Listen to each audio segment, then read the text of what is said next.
দেখুন, নির্বাচনের সময় যে কোনো বুথে সুরক্ষা এবং ন্যূনতম পর্যবেক্ষণকে সুনিশ্চিত করবার জন্য আজকে আমরা একটা পিআইএল ফাইল করলাম। এই সার্ভে করবার দায়িত্ব যাদের আগে ছিল, ম্যাকিন্টশ বার্ড, তারা হঠাৎ 6 মাস আগে এই কাজ পারবে না জানিয়ে দিয়ে চলে গেল। কেন চলে গেল তার পেছনে রহস্যটা কি? নাকি তাদের অতীত কিছু কাজের হিসাব, না তারা কোনো পরিস্থিতির বাধ্যবাধকতায় কিছু করতে বাধ্য হচ্ছিলেন যেটা বর্তমানে করতে পারবেন না?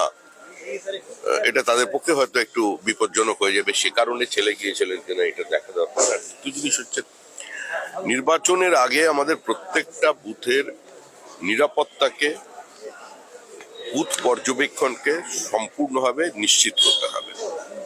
এই সুনিশ্চিত ব্যবস্থা যাতে হয়, ইমিডিয়েটলি কাউকে যাতে এখানে নিয়ে আসা হয়, কোনো কোম্পানিকে দায়িত্ব দেওয়া হয়, সে ব্যাপারের জন্য আমরা ইসিআই এর কাছে করেছি, পিআইএল ফাইল করেছি। শ্রমিকরা হিন্দ মোটরে বন্ধ কারখানায় নাবালিকাকে ধর্ষণ, তৃণমূল নেতা গ্রেপ্তার। তারা একটু এখন না এটা সম্পর্কিত এরকম প্রশ্ন থাকলে আগে করে দাও, তারপর। আচ্ছা, ঠিক আছে। আর কিছু বলবো করে নাও। সুমিতা, প্রায় 83,000 বুথ, তাহলে কি আপনাদের সার্ভেতে খুব বড়সড় কোনো গন্ডগোলের খবর পাচ্ছেন, যে কারণে এই মামলাটা করতে হলো? পশ্চিমবঙ্গের কোনো ভোটই তো নিরামিষ হয় না, আর পশ্চিমবঙ্গের বুথে কি হয় সেটা তো সাধারণ মানুষের জানা। কেন্দ্রীয় বাহিনীর নিরাপত্তা থাকার পরেও কিভাবে ইন্টিমিডেশন চলে, কিভাবে ক্যামেরাকে বন্ধ করে দেওয়া হয়, ময়দা লাগিয়ে দেওয়া হয় ক্যামেরার ওপরে, ক্যামেরায় কাগজ লাগিয়ে দেওয়া হয়, ক্যামেরাকে ভেঙে দেওয়া হয়, এগুলো তো আমরা দেখেছি। সিআরপিএফ থাকে তো বুথের বাইরে পর্যন্ত, কিন্তু গোটা বুথের মধ্যে যখন মানুষ ভোট দিতে ঢুকে, তারা কি অবস্থায় ভোট দিতে ঢোকেন, বিরোধী দলের এজেন্টের অবস্থা কি হয়, এই নিয়ে তো প্রতিনিয়ত প্রশ্ন উঠেছে, আর এগুলো দৃশ্যমানতায় আছে। রাজ্যে একটা নির্বাচন হয়ে গেল, কলকাতা কর্পোরেশন নির্বাচন, আমাদের দলের প্রাক্তন ডেপুটি মেয়র মীনা পুরোহিত, যিনি 5 বারের বেশি জিতেছেন, তার বুথের মধ্যে ঢুকে ভাঙচুর করা হলো, তাকে শারীরিকভাবে নিগৃহীত করা হলো, কোথাও কোনো ব্যবস্থা নেওয়া হলো না। মধ্য কলকাতার একটি জায়গায় একটি পথচারীর পা উড়ে গেল বোমায়। রাজ্য নির্বাচন কমিশন বললেন যে ওখানে চকলেট বাজির মতো কিছু একটা ফেটে থাকতে পারে, এইটা হচ্ছে তার প্রতিক্রিয়া। তো সেখানে নির্বাচন অবাধ এবং শান্তিপূর্ণ হয় পশ্চিমবঙ্গেটা তো জানা নেই। এই তো এত বড় বিহারের নির্বাচন হয়ে গেল, অনেক রাজনৈতিক নেতারা রণহুঙ্কার দিয়েছিলেন, ভোট চুরি বলেছিলেন, পুকুরে ঝাঁপ দিয়েছিলেন, কিন্তু তারপরে যখন নির্বাচনের ফলাফল বেরিয়েছে, কোনো আরজেডির বাড়ি জেসিবি মেশিন দিয়ে ভাঙা হয়েছে, কাউকে বিহার ছাড়তে হয়েছে, কোনো কংগ্রেস অফিসে আগুন লেগেছে, কোনো মহিলার শ্লীলতাহানি হয়েছে, তাকে সামূহিক বলাৎকারের শিকার হতে হয়েছে, কোনো প্রাণহানি হয়েছে, তাহলে বিহার, উত্তরপ্রদেশের মতো রাজ্য, যেগুলোর দিকে বুদ্ধদেব বাবু একসময় আঙুল তুলে বলতেন যে আমাদের কিছু বলার আগে একবার বিহার, উত্তরপ্রদেশের দিকে তাকান, তাদের ভোট সংস্কৃতি বদলে গেল। আর আমাদের এখানে কি চলেছে, আমাদের হেল্প ডেস্ক গুলোকে ভেঙে দিচ্ছে, এসআইআর চলছে, বিএলওদের বাধ্য করা হচ্ছে কিছু ফলস স্টেটমেন্ট আপলোড করার জন্য। ফিরাদ হাকিম তো দরবার খুলে দিলেন 55 বছর 60 বছরের লোককে তাদের বার্থ সার্টিফিকেট দেওয়ার জন্য। সীমান্তবর্তী প্রত্যেকটা জেলায় আজকে সেখানে ডমিসাইল সার্টিফিকেটের ব্যবস্থা করা হচ্ছে। তো পশ্চিমবঙ্গের সঙ্গে অন্যান্য প্রদেশের পরিস্থিতিটা সম্পূর্ণ ভিন্ন। 11টি রাজ্যে এসআইআর চলেছে।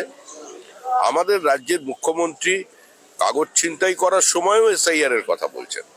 তো স্বাভাবিকভাবেই এখানে নির্বাচনকে অবাধ এবং শান্তিপূর্ণ যদি করতে হয়, তার জন্য ইসিআই কে অন্য কোনো ব্যবস্থা করতে হবে। ম্যান্ডেটর বার চলে যাবার পরে কেন এতদিন পর্যন্ত কোনো কোম্পানিকে বরাদ দেওয়া হলো না? যদি এখানে পশ্চিমবঙ্গের রাজ্য সরকারের সহযোগিতায় কোনো সে ধরনের কোম্পানি না পাওয়া যায়, তিনি অন্য কোনো জায়গা থেকে নিয়ে আসুন।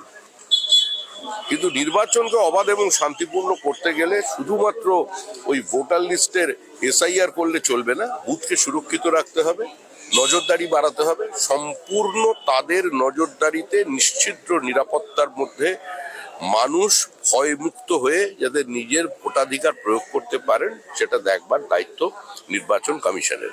আর সেটারই একটা অঙ্গ হিসেবে আমরা আজকে এই পিএল ফাইল করেছি। কমিশন এত অবজারভার নিয়ে আসছে, স্পেশাল অবজারভার, তাতে কি কমিশনের উপর আস্থা থাকছে না? এর প্রশ্নটা সেটা সম্পূর্ণভাবে এসআইআর কেন্দ্রিক। আমরা যেটা বলছি সেটা বুথ কেন্দ্রিক। রিপোর্ট তো প্রকাশ্যে এসেছে যে কত সিসিটিভি ক্যামেরা ভেতরে বন্ধ ছিল 4 ঘন্টার জন্য। তো সেটা সম্ভব হলো কি করে? তো আমরা তো সেই বিষয়টাকেই তুলছি। সেটা এসআইআর এর জন্য তারা ফিল্ডে সার্ভে করছেন। 15 বছরের ছেলে 3 সন্তানের বাবা হয়ে গেছেন, তেজি ছেলে। তো সে ব্যাপারটা যেন দেখবেন। বাবা থাকে উত্তর 24 পরগনায়, 10 পুত্রের বাড়ি হচ্ছে মুর্শিদাবাদে, 5 কন্যার বাড়ি মালদায়। এসব ব্যাপারগুলো ওই মাইক্রো অবজারভার যারা আসছে তারা একটু দেখবে ক্ষতি। কারণ আমাদের বহু জায়গায় তো কমপ্লেন লঞ্চ করতে দেওয়া হচ্ছে না, তারা আক্রান্ত হচ্ছে, প্রাণনাশের হুমকি দিচ্ছে। এই যে বিএলও আত্মহত্যা করার গল্পটা শুরু করেছেন, হাজার হাজার বিএলও তো আমাদের ফোন করছে কোন পরিস্থিতির মধ্যে কাজ করতে হচ্ছে, কিন্তু তারপরেও বিএলওরা ভালো কাজ করেছেন, খুব সুবিধে করে উঠতে পারেনি।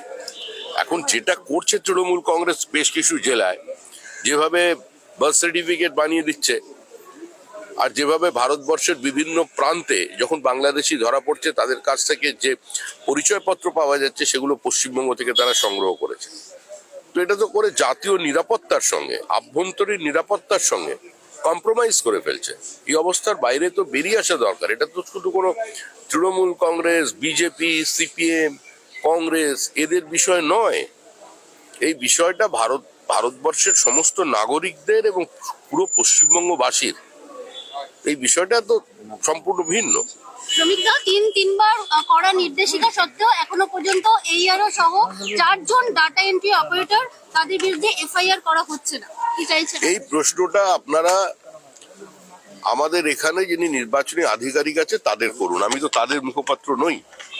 আর এটা রাজ্য নির্বাচন কমিশন নয়। রাজ্য নির্বাচন কমিশনটা হচ্ছে তৃণমূল নির্বাচন কমিশন। মানে পশ্চিমবঙ্গে যে সরকারটা চলেছে 14 বছর ধরে, এটা এখনো পর্যন্ত পশ্চিমবঙ্গের রাজ্য সরকার হয়ে উঠতে পারেনি। এটা তৃণমূল কংগ্রেস সরকার থেকে গেছে। আর আমাদের দেশে যে সরকারটা চলেছে সেটা ভারত সরকার। আর এটা একটা স্বতন্ত্র সাংবিধানিক সংস্থা। একটা রাজ্যে বারবার যদি একটা সাংবিধানিক সংস্থা চ্যালেঞ্জের সম্মুখীন হয়, আক্রমণের সম্মুখীন হয়, তাহলে কি হবে? ইসিআই এর উপরে আক্রমণ হচ্ছে, ইডির উপরে আক্রমণ হচ্ছে, সিবিআই এর উপরে আক্রমণ হচ্ছে, হাইকোর্টের বিচারপতির উপরে আক্রমণ হচ্ছে, লোয়ার জুডিশিয়ারি ঘরের মধ্যে ঢুকে মানে তার রায়দানকে প্রভাবিত করে দিচ্ছে, বাধ্য করা হচ্ছে তাকে সেখান থেকে উঠে যেতে। সংবাদ মাধ্যম আক্রান্ত হচ্ছে, ক্যামেরা পার্সনদের ক্যামেরা ভাঙা হচ্ছে, হাত পা ভেঙে দেওয়া হচ্ছে। বিশ্ববিদ্যালয় ক্যাম্পাস, সেখানে রাজ্যপালকে ঢুকতে গেলে বলা হচ্ছে রাজ্য সরকার চায় না। বিধানসভা স্পিকার যিনি ওই আসনে বসে আছেন, একটা রাজ্য পরিচালিত হয় রাজ্যপালের নামে, তিনি বলছেন রাজ্যপালকে আসতে গেলে আমার আগে অনুমতি নিতে হবে। তো স্বাভাবিকভাবেই এগুলো তো কোনো সুস্থ স্বাভাবিক লক্ষণ নয়। এখানে গণতান্ত্রিক ব্যবস্থা ভেঙে পড়েছে, শুধু তাই নয়, এখানে সাংবিধানিক সংকটও নেই। যা ঘটনা মুখ্যমন্ত্রী ঘটিয়েছেন সেটা আমাদের সাংবিধানিক পরিকাঠামোটাকেই ভেঙে দিয়েছে। শ্রমিকরা পুলিশি নিষ্ক্রিয়তার অভিযোগ তুলে আদালতের দ্বারস্থ হচ্ছেন শুভেন্দু অধিকারী। চন্দ্রকোনায় যেভাবে তার উপর হামলা করা হলো, কি বলবেন এই গোটা বিষয়টা নিয়ে? দেখুন, নন্দীগ্রামের নির্বাচনের 2021-এর ফলাফলকে এখনো তৃণমূল কংগ্রেস পিঠে না কুঁজের মতো বহন করে নিয়ে বেড়াচ্ছে। তো সেটা থেকে তারা ভুলতে পারেনি। কোনো মানুষ যদি দিনের পর দিন ওই স্যাস নামক অসুখে ভোগে, আমরা বারবার বলেছি আপনারা চিকিৎসা করান। এই শুভেন্দু অধিকারী সিন্ড্রোম যেটা শুরু হয়েছে, এটা স্নায়ু রোগ, এর থেকে এ ধরনের ঘটনা ঘটছে। রাজ্যের বিরোধী দলনেতাকে যদি সভা করার জন্য 104 বার হাইকোর্টে দ্বারস্থ হতে হয়, তো সে রাজ্যে গণতান্ত্রিক ব্যবস্থা বলে কিছু আছে? এবার শুভেন্দু অধিকারীর ওপরে প্রাণনাশের চেষ্টা হচ্ছে, প্রাণঘাতী হামলা হয়েছে। কুচবিহারের মগরাহাটে গাড়ি বন্ধ অবস্থায় সেখানে পেট্রোল ছেটানো হলো। তারপরে তার নিরাপত্তা সুনিশ্চিত করবার জন্য রাজ্য সরকারের পক্ষ থেকে কি ব্যবস্থা নেওয়া হয়েছে? তৃণমূল প্রতিক্রিয়া দিতে গিয়ে বলছে রাজ্যের সিআইএসএফ বহিরাগত। আরে আমাদের নয় বলছিল ঠিক আছে, কিন্তু যারা জওয়ান, তার মানে এখন যারা কাশ্মীরে সীমান্তে যারা বাংলার ছেলেরা ডিউটি করছে তারা ওখানে বহিরাগত, যারা সিয়াচিন বর্ডারে -30 ডিগ্রি সেলসিয়াসে তাদের নিরাপত্তা সুনিশ্চিত করার জন্য কাজ করে চলেছেন, তারা ওই রাজ্যে বহিরাগত। তো এই ধরনের কথাবার্তা চলেছে। কুম্ভ মেলার থেকেও গঙ্গাসাগরে সাংঘাতিক দুরবস্থা।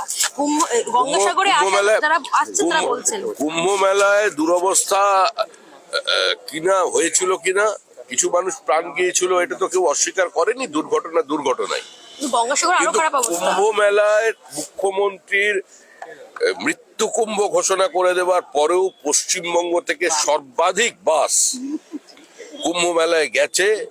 জনপ্লাবন বন্ধ করা যায়নি।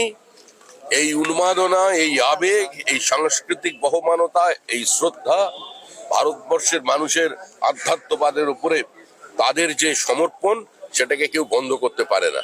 গঙ্গাসাগরও আসছেন, মুখ্যমন্ত্রী শিলান্যাস করেছেন, অনেকগুলো সিপিআইএম এর শিলান্যাসকে উনি শেষ করেছেন ওনার পরিকল্পনা বলে। মুখ্যমন্ত্রী শিলান্যাস করলেন, আনন্দের কথা। 1 বছরের মধ্যে ওই সেতু সম্পূর্ণ হবে। আগামী জুন মাস থেকে সেতু তৈরির কাজ শুরু করবে নতুন সরকার। প্রধানমন্ত্রীর পুশ করছে না পুলিশ অসহযোগিতার উপরে।